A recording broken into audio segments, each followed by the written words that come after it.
मित्रांनो, यंदा 2026ला देशात दुष्काळी स्थिती निर्माण होईल अशी भीती सातत्यानं व्यक्त केली जाते. पण ही भीती दूर होऊ शकते. यंदाच्या मान्सूनबाबत भारतीय हवामानशास्त्र विभागाचं मत काय हे आपण जाणून घेऊच. पण मान्सूनच्या काळातच प्रशांत महासागरात यल निनो ही स्थिती तयार होण्याची शक्यता असल्यानं भारतात मान्सूनचा पाऊस अत्यंत कमी होईल असा अंदाज हवामानाच्या जगभरातल्या मॉडेलनुसार व्यक्त केला जातोय. त्यातून यंदा मान्सूनच्या पावसाबाबत निश्चितच चिंता आहे, पण फार चिंता करू नका, कारण दुष्काळाचं हे संकट दूर होऊ शकतं. मान्सूनवर आलेला संभाव्य धोका कमी होऊ शकतो. मान्सूनवर परिणाम करणारा यल निनो आपल्यापासून 15,000 किलोमीटरपेक्षा जास्त अंतरावर तयार होत असतो. पण त्याचा नकारात्मक प्रभाव कमी करणारा एक घटक आपल्याजवळच आहे. आपल्याजवळच म्हणजे हिंद महासागर किंवा आपल्या अरबी समुद्रातच हा घटक निर्माण होत असतो.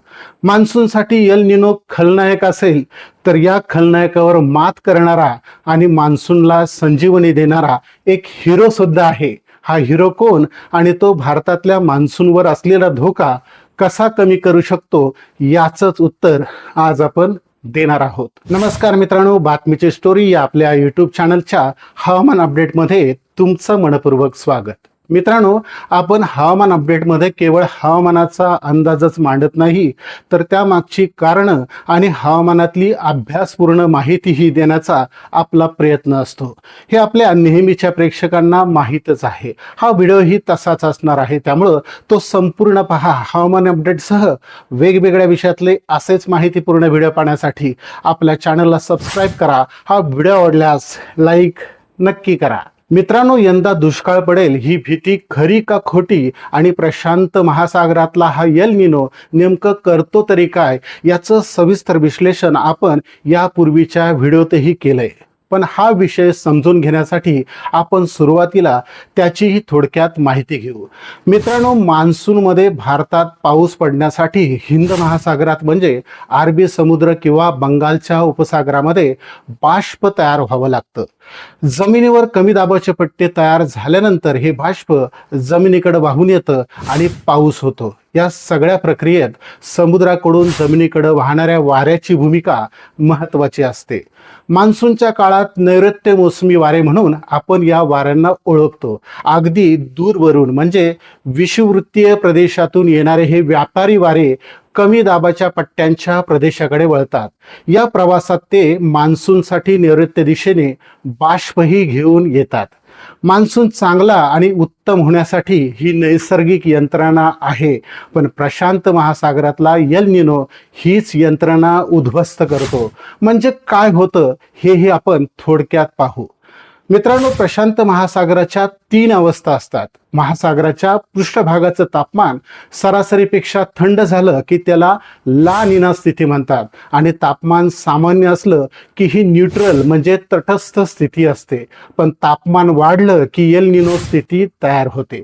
पहिल्या दोन्ही स्थितीमध्ये मान्सूनला कोणताही मोठा धोका नसतो. मान्सून चांगला होऊ शकतो. पण प्रशांत महासागराचं तापमान वाढलं की यल निनो हा खलनायक तिथं तयार होतो. तापमान जितकं जास्त तितका तो प्रभावी होतो.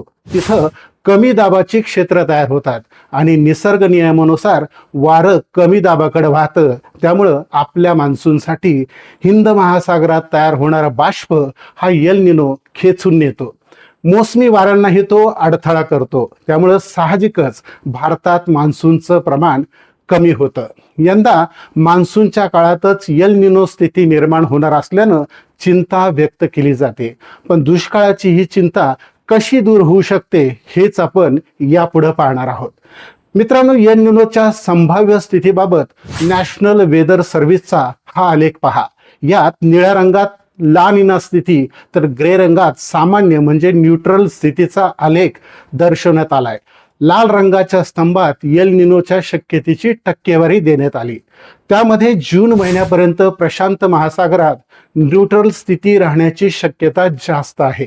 म्हणजे जूनपर्यंत धोका कमी आहे, पण जुलैपासून यल निनो स्थिती तयार होण्याची शक्यता टक्केवारीनुसार जास्त दर्शवण्यात आली. म्हणजे सध्याचा अंदाज लक्षात घेतला तर मान्सूनची सुरुवात नॉर्मल होऊ शकते, पण त्यानंतर पाऊस कमी होत जाण्याचा धोका दिसून येतोय. या अंदाजात पुढच्या काळातही काही बदल होऊ शकतात हे लक्षात असू द्या, पण सद्यस्थितीतला अंदाज पाहिला तर मान्सूनला धोका निश्चितच आहे.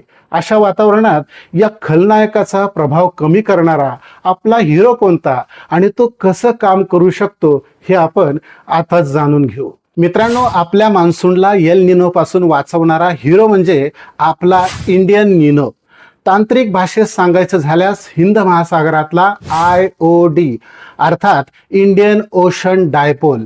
हा IOD म्हणजे काय, तो काय करू शकतो आणि त्याचा सद्यस्थितीतला अंदाज काय हे आता आपण पाहू. हिंद महासागरातल्या दोन बाजू लक्षात घ्या. एक आफ्रिकेजवळची पश्चिम बाजू आणि दुसरी इंडोनेशिया जवळची पूर्व बाजू.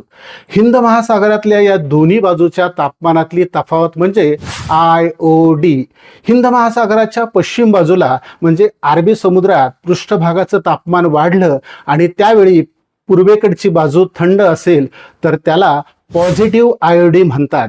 पण बरोबर उलटी स्थिती झाली म्हणजे पश्चिमेकडं थंड आणि पूर्वेकडचं तापमान वाढलं की त्याला निगेटिव्ह IOD म्हणतात.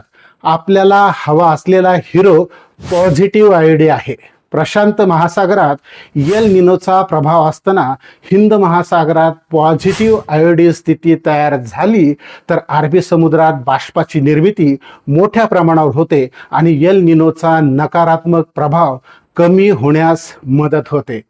साध्या भाषेत सांगायचं झालं तर एल निनो आपल्या मान्सूनच्या यंत्रणेचा वीज पुरवठाच बंद करत असतो, पण अशा परिस्थितीत पॉझिटिव्ह IOD जनरेटर सुरू करून काही प्रमाणात विजेची गरज भरून काढतो, म्हणजे यंत्रणेला काही प्रमाणात चालना देतो.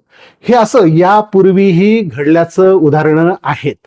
पण मित्रांनो, या IODची सद्यस्थिती काय हेही पाहावं लागणार आहे. त्यासाठी ऑस्ट्रेलिया ब्युरो ऑफ मेट्रोलॉजीच्या या IOD इंडेक्सकडे पहा. त्यात IODची स्थिती न्यूट्रल मधून हळूहळू पॉझिटिव्ह कडे जाताना दिसून येते. उन्हाळ्यात पॉझिटिव्ह स्थिती तीव्र होत जाण्याची शक्यता असते. त्यानुसार एक समाधानाची गोष्ट म्हणजे एल निनोचा प्रभाव वाढण्याच्या काळात आपला हिरो म्हणजे पॉझिटिव्ह IOD ऍक्टिव्ह होऊ शकतो. समुद्राचं तापमान आणि एल निनोच्या रोजच्या स्थितीकडे जगभरातल्या यंत्रणा लक्ष ठेवून आहेत. हवामानाचा लहरीपणा लक्षात घेतला तर पुढील काळात सकारात्मक बदलही होऊ शकतात. त्यामुळं भारतीय हवामानशास्त्र विभागानं अद्याप तरी 2026च्या मान्सूनबाबत वेट अँड वॉच हीच भूमिका ठेवली आहे. हवामानशास्त्र विभागाचा मान्सूनचा प्राथमिक आणि दीर्घकालीन अंदाज एप्रिलमध्ये येईलच. पण मित्रांनो, तोवर आपणही मान्सून बाबतच्या सर्व घडामोडींवर लक्ष ठेवून त्याची अद्ययावत माहिती देणारच आहोत. नवा विषय घेऊन पुन्हा भेटूयात. धन्यवाद.